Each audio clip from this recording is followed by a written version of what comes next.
The mermaid tied to a tree lifted her hand weakly towards Amara, tears dropping from her eyes. "Please help me. They will kill me and my baby," the mermaid pleaded in a soft, shaking voice. Amara stepped back in fear. Her body was shaking and she wanted to run away, but the mermaid's sad eyes were calling her. Amara was a poor woman in the village. She lived in a small mud house with a leaking roof. She did not have much money, and she was always looking for ways to feed herself and her 2 children. Her husband died many years ago, and since then, she had been alone in her struggles. One early morning before sunrise, Amara carried her clay pot and went to fetch water from the river near the village. The birds were just starting to sing, and the cold breeze touched her skin as she walked on the narrow footpath. Amara liked to go to the river very early because there would be no crowd, and she needed to return home early to prepare some pap for her children before they woke up. When she got to the river, she filled her pot with clean, cool water and carefully lifted it onto her head. The water was heavy, but Amara was used to carrying heavy loads.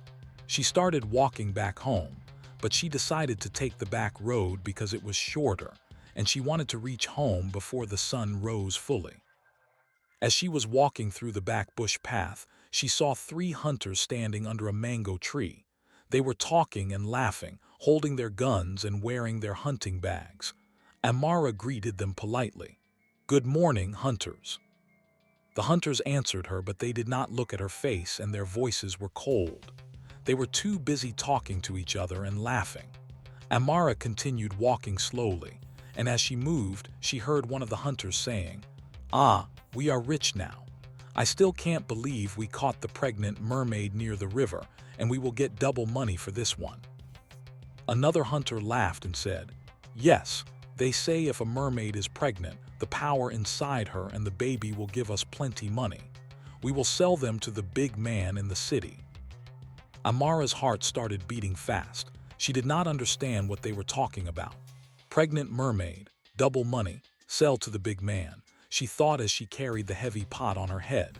She walked away quickly, but her mind was troubled. She kept wondering, is it true that there is a mermaid near our river? Is it true that she is pregnant? Are they really going to sell her? As she moved closer to the small pathway that led home, she decided to pass through the small bush behind the big trees so she could avoid the hunters. But as she walked, she heard a soft crying sound coming from behind a big bamboo tree. Amara stopped. She placed her pot gently on the ground and listened carefully. Help me," she heard a weak voice. Amara was afraid. Her legs were shaking and her heart was beating fast. She looked around to see if someone was there, but she could not see anyone. Then she slowly walked closer to the bamboo tree, and what she saw shocked her. There, tied to the tree with a strong rope, was a beautiful woman with long, wet hair and shining skin. Her eyes were filled with tears, and she looked very weak and tired. Her stomach was very big, and it was clear that she was pregnant. Amara looked down and saw something that made her freeze. Instead of legs, the woman had a long silver fishtail, and it was tied with rope, making her unable to move. Amara opened her mouth, but no words came out. She was staring at a pregnant mermaid in the bush near the village river. The mermaid lifted her hand weakly towards Amara, tears dropping from her eyes.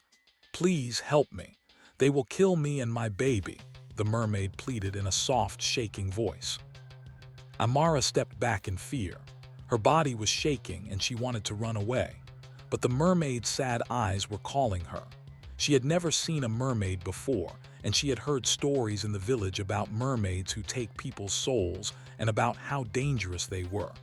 But the mermaid in front of her did not look dangerous. She looked helpless and scared, like a woman who needed help. Amara looked around quickly and saw no one. She took a step closer to the mermaid, her heart beating fast. "Please help me. They will come back to take me away.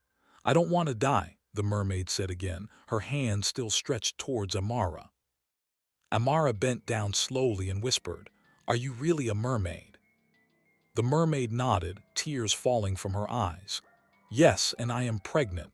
They caught me when I came to the river at midnight. They tied me here to come back later. Please help me." Amara's eyes were full of pity. She saw that the mermaid was shivering, and there were bruises on her arms where the rope was tied.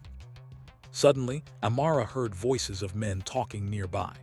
She quickly turned around and saw shadows moving near the bushes. "They are coming," the mermaid whispered, fear in her eyes. Amara's mind was confused. She did not know what to do. Should she help the mermaid escape? Should she leave her there and run away? The voices became clearer, and Amara could hear the hunters laughing and saying, "We will take her before people start coming out." Amara's breathing became heavy.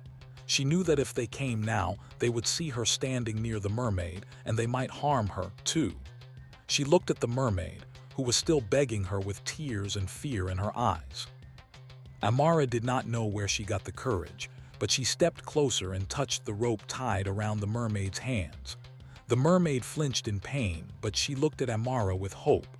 Amara tried to untie the rope, but it was too tight.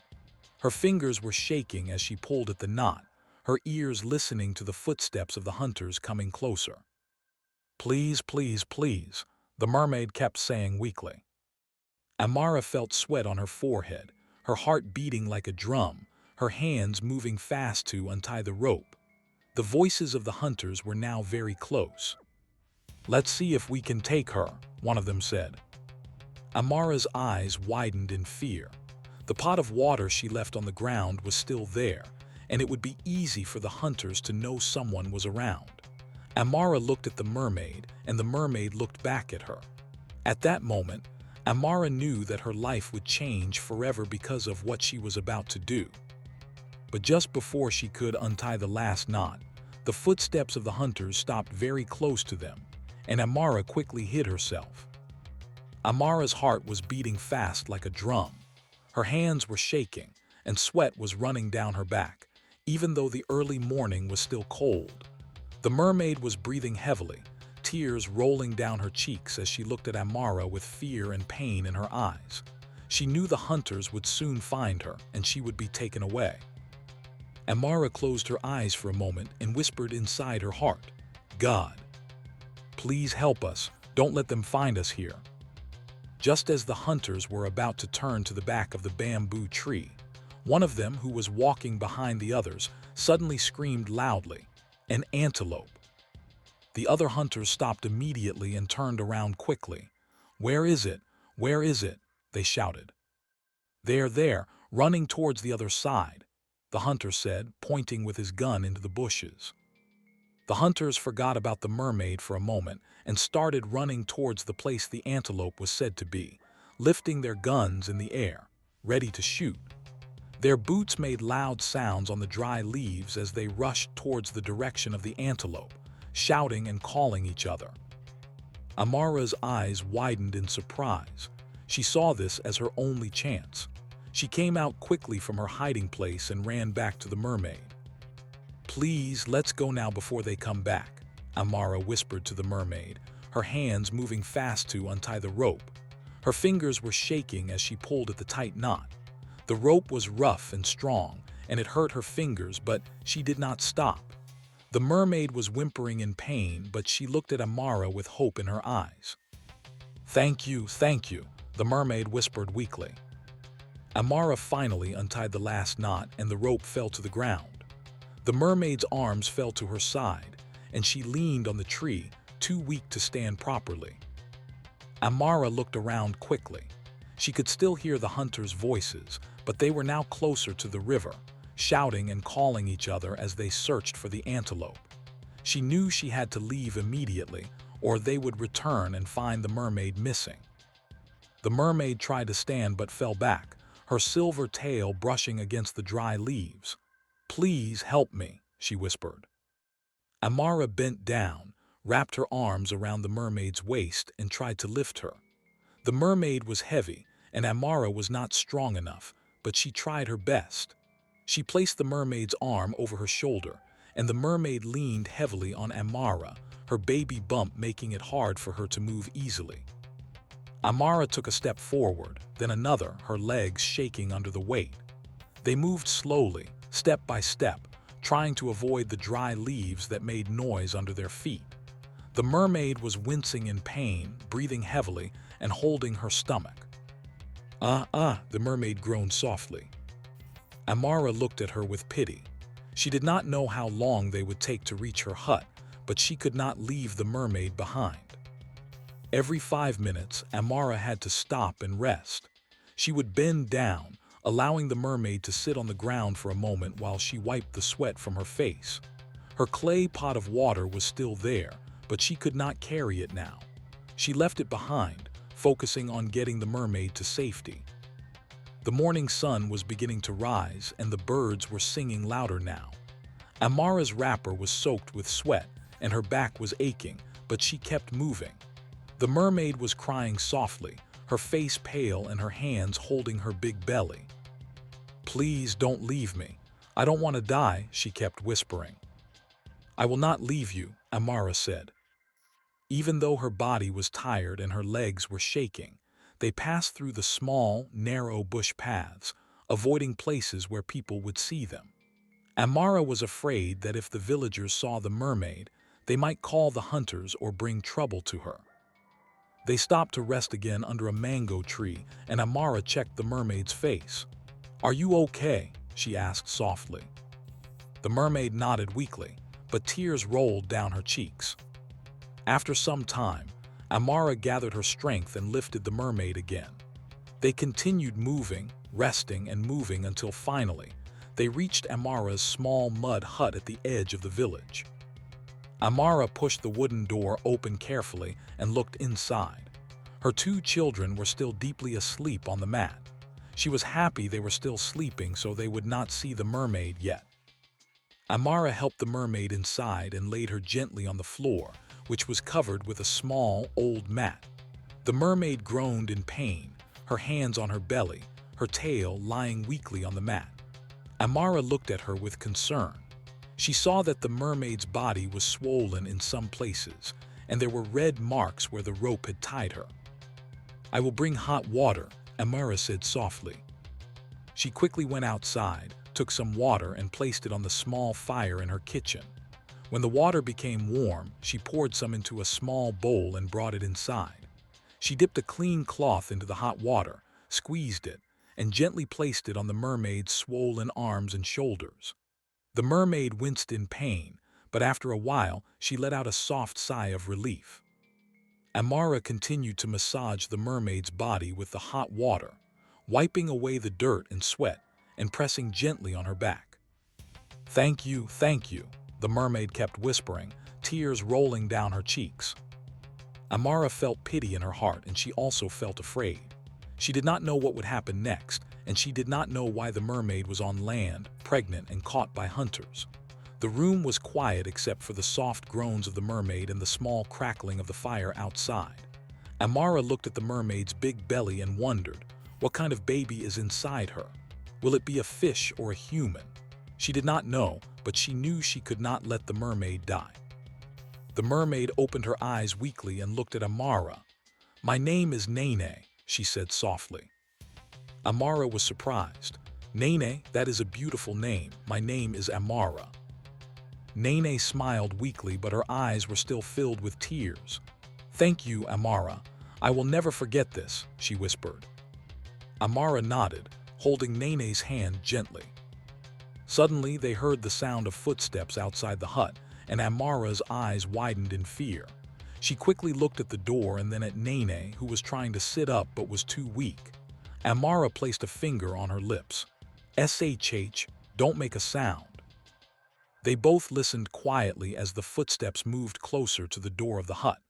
She turned quickly to look at Nene, the pregnant mermaid, who was lying weakly on the mat.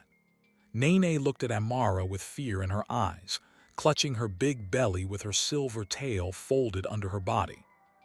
Suddenly, the door opened with a loud creak. Amara rushed quickly and pushed the door forward, using her body to block the person outside from seeing inside the hut. "Who is there? Why are you opening my door like that?" Amara asked, breathing heavily, sweat on her forehead. Standing by the door was Mama Jidka, the village gossip. Everyone in the village knew her as the woman who loved to poke her nose into other people's business. She was holding her waist with one hand, and her other hand was on the door, trying to push it open wider while stretching her neck to look inside Amara's hut. Amara blocked her view with her body, spreading her arms across the door frame. Mama Jidka raised her eyebrows and tried to look over Amara's shoulder. "What are you hiding in there, Amara?" she asked with suspicion in her voice. Amara forced a small laugh. Hide what? What is it, Mama? So early this morning." But Mama Jidka did not stop. She bent to the left and then to the right, trying to see inside the hut. But Amara moved with her, blocking her view like a wall. Amara, you are behaving strangely this morning," Mama Jidka said, clicking her tongue. "Are you hiding something, or is there a man in there with you?"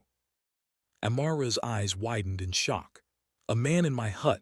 Mama Jidka, what kind of talk is that early in the morning?" But Mama Jidka was not ready to leave. She pressed her face closer, her eyes sharp like a hawk's eyes, looking for even the smallest clue. "I only came to borrow your water pot," Mama Jidka said, folding her arms across her chest. Amara gasped. She suddenly remembered the pot of water she left in the bush when she was rescuing Nene. She knew she could not give out the pot now because the hunters might be looking for the owner, and if they found out she was the one who took the mermaid, it would bring big trouble. Amara swallowed hard and forced a small smile. Mama, I am using the pot now. I can't give it out, please." Mama Jidka raised her eyebrows higher and hissed. "You using the pot? What are you using it for now? You are hiding something, Amara. I can smell it," she said, leaning closer, her eyes narrowing suspiciously. Amara's heart was pounding in fear. She pressed her back harder against the door, blocking every space Mama might use to see inside. "Mama Jidka, I asked you, what is it you are looking for?" Amara asked, her voice becoming firmer.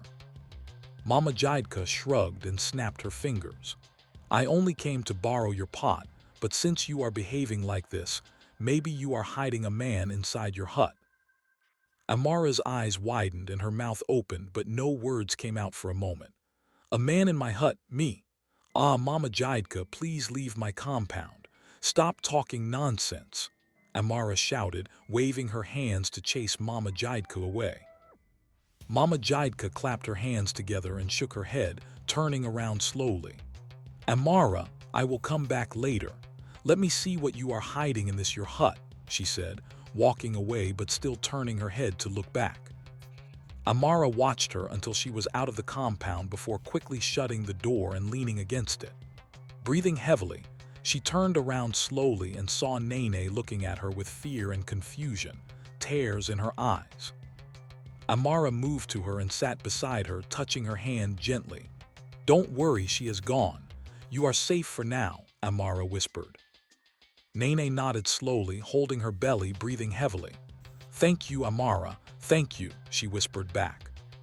But before Amara could say another word, she heard a loud gasp inside the hut. She turned quickly and saw her son, Chijiok, standing there with his mouth wide open, his eyes looking as if they would fall out. Mama, what is that?" Chijiok shouted, pointing at Nene, who was lying on the mat.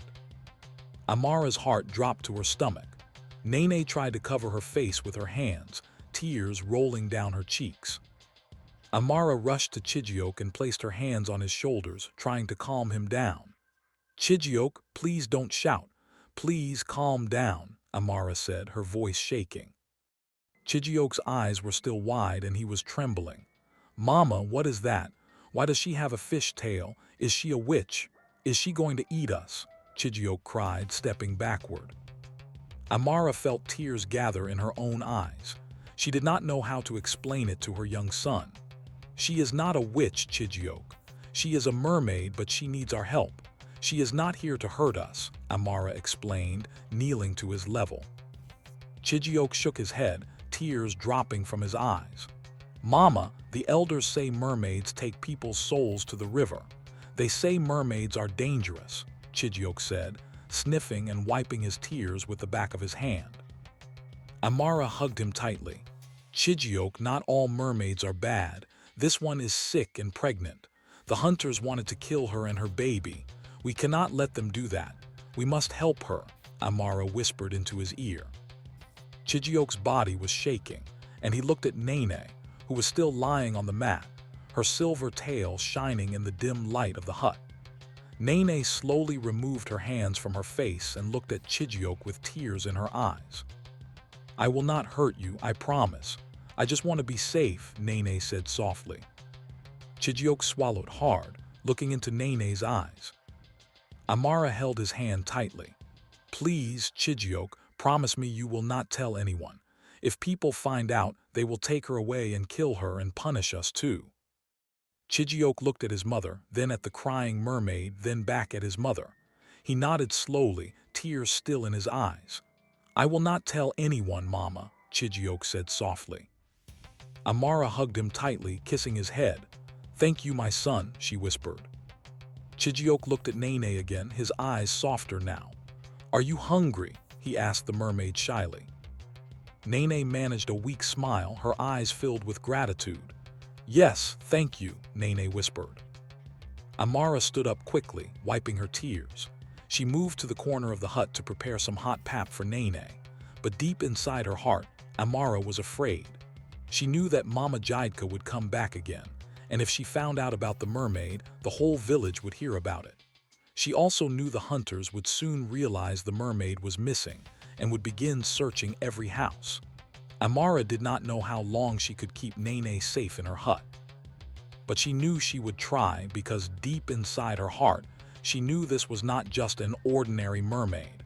This was something bigger, something spiritual, something connected to the destiny of her family. The sun was already high in the sky when Amara finished washing her children's clothes and sweeping the compound. She was trying to act normal, but inside she was afraid. She kept remembering how she hid Nene, the pregnant mermaid, in her hut, and how her son, Chijioke, promised not to tell anyone. But deep inside, she knew the hunters would come looking. And they did. Hours later, 3 hunters with guns and angry faces entered the village. They were asking everyone they met on the road who went to the river early this morning to fetch water. The person left a clay pot there, they said, but nobody knew who it was. The hunters even described the pot and the place where it was found, but no one had an idea. The hunters themselves did not see Amara's face that morning, so they could not describe her. They went from house to house, knocking on doors, asking people, "Did you see who went to the river early this morning?" Everyone said no. The hunters were becoming angry.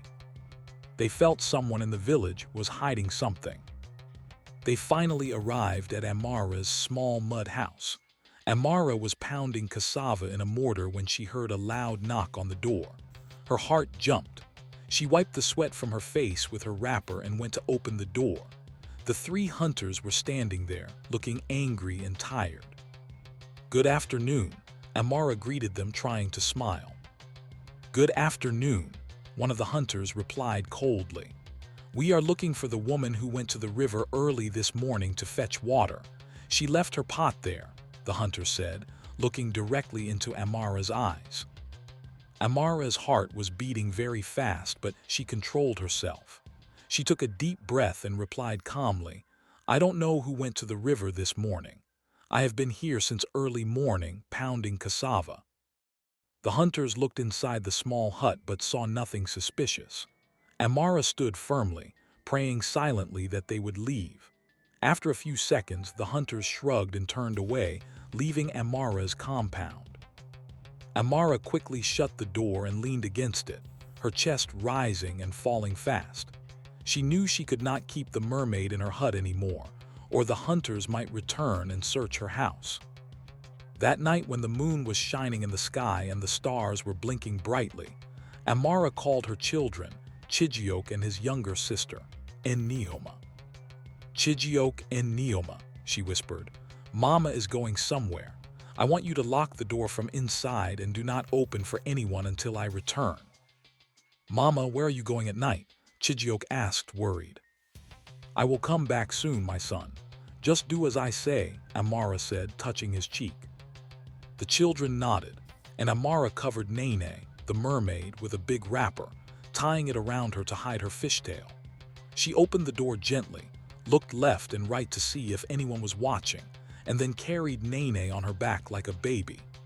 Nene was weak but managed to wrap her hands around Amara's neck as Amara carried her through the small bush paths towards the river. Amara was scared as she walked. Every sound of the crickets and frogs made her heart jump. She was afraid of meeting someone on the way, but she kept moving. Finally, they reached the river. The moonlight shone on the water, making it look silver and beautiful. Amara went close to the water and carefully placed Nene down by the riverbank. Nene was breathing heavily, her hands on her big belly. "Thank you, Amara," Nene whispered, tears rolling down her cheeks. "You saved me and my baby." Amara knelt beside her, tears in her own eyes. "I pray you will be safe, Nene," Amara said. Nene managed a small smile, and then she slowly crawled into the water. As soon as the water touched her tail, it shone brightly, and her strength returned. She turned and looked at Amara one last time. "Amara, your kindness will not be forgotten," Nene said softly.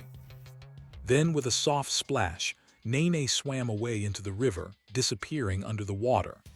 Amara stood there for a long time, looking at the quiet river, the moon reflecting on it. She turned around and walked back home, her heart heavy but peaceful. 7 days later, Amara woke up in the middle of the night because she wanted to pee outside. She tied her wrapper around her waist and opened the door quietly so as not to wake her children. As she stepped outside, she stopped suddenly. In front of her door, she saw 3 gold boxes shining under the moonlight. Amara looked around quickly, but there was no one. She bent down and touched the boxes. They were real and heavy. Amara was confused. She carried the boxes inside her hut, placing them in a corner. She could not sleep that night, thinking about the boxes. Who dropped them? Who do they belong to? Should I keep them? She asked herself. She decided to wait for the owner to come and ask for them. But days passed, and no one came. Amara opened the boxes one day and found that they were filled with gold, coral beads, and silver coins. Amara sold some of the golden beads secretly, and with the money, she bought a bigger house in the village. She bought new clothes for her children, and they started eating good food every day. People in the village began to notice that Amara was looking beautiful. Her children were looking healthy, and she was no longer wearing old clothes. Amara became the wealthiest woman in the village, but she never told anyone how she got the gold. Every night, she would sit outside under the moon and look in the direction of the river, smiling and praying for Nene and her baby. She knew in her heart that it was Nene, the mermaid, who left the gold boxes for her as a thank you for saving her life and her baby. Amara taught her children to always help people in need and to show kindness to strangers. And whenever someone in the village asked her, "Amara, how did you become so rich?" she would smile and say, "Kindness always comes back." And that was how a poor woman who helped a pregnant mermaid became the wealthiest woman in the village.